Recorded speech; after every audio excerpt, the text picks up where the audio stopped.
Bernard Boyer, secrétaire de l'Union locale CGT Carré. D'accord. Et du coup, est-ce que tu peux me dire, aujourd'hui, en 2022, à quoi ça sert de faire grève? La grève, ça a toujours servi. Déjà, il faut savoir que la grève, c'est pas un plaisir pour le salarié, puisqu'il perd du salaire, évidemment, quand il fait grève. Donc, c'est poussé par le patronat, quelque part, qui le pousse à faire grève.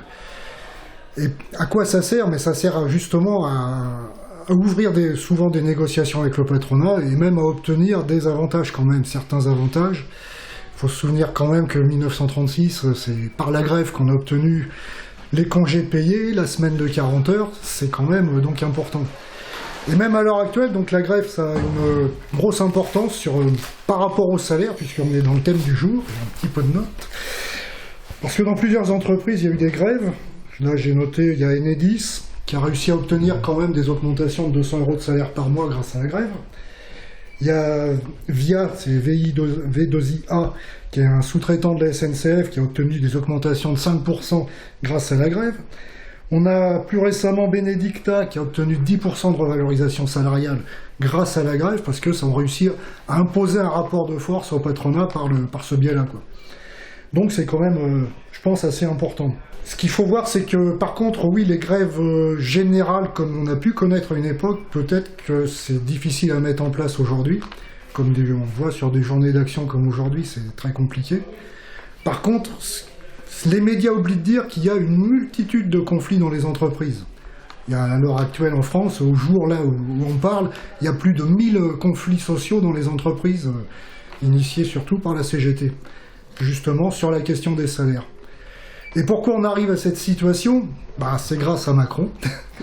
Parce que la loi travail qui nous a pondu quand il est arrivé en 2017 a exclu les négociations par branche sur les salaires et a voulu mettre la négociation au sein de l'entreprise.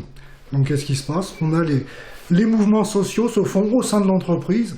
Et donc oui, on va pas voir un élargissement forcément et comme on dit, une convergence des luttes qui devient très compliquée, quoi. Par contre, en s'appuyant sur tous ces petits conflits, peut-être qu'on peut obtenir des avancées plus générales. Construire la convergence, c'est compliqué justement parce que, à cause de ce fait que toutes les négociations se passent non plus par branche, qui englobait un bon nombre d'entreprises, mais ça se passe vraiment au niveau local, quoi. C'est qu'au niveau local, même à l'intérieur d'une grosse entreprise, on peut avoir des différences selon les secteurs géographiques. On l'a vu d'ailleurs il n'y a pas longtemps chez Total Energy dans les raffineries, où il y a eu des avancées différentes selon les sites. Okay. Ces dernières années, on a vu notamment avec les gilets jaunes des formes de lutte sociale qui ont débordé un peu les organisations syndicales et qui sont aussi déroulées sur d'autres terrains justement que l'entreprise. Est-ce qu'aujourd'hui, l'entreprise reste le lieu numéro 1 où mener la lutte sociale?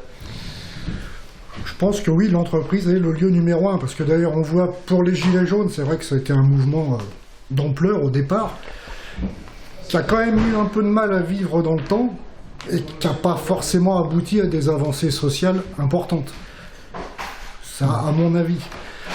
En plus, le danger, c'est que c'est parti un peu dans tous les sens, et on a vu certains partis que je ne citerai pas, ou que je peux citer comme le Rassemblement National, qui ont quand même bien essayé de noyauter ce mouvement, quoi.